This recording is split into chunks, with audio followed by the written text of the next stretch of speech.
область соответствия грудной клетки. То есть здесь можно найти легкие, бронхи и сердце, грудная клетка. Для того, чтобы улучшить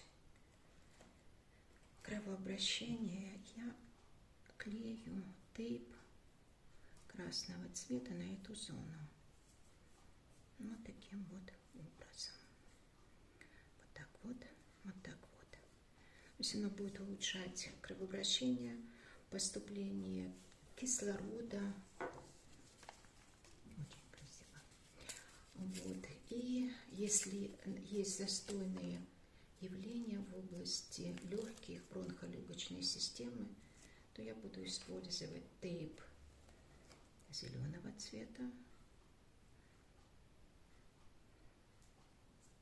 Их также можно клеить или по очереди. Допустим, один тейп на левую ногу, а другой тейп другого цвета на правую ногу, или по очереди. Они очень долго держатся, даже так иногда если их сильно не тереть, этот тейп, не вытирать, да, после мытья ног немножко оставить, он будет высыхать естественным образом. Так,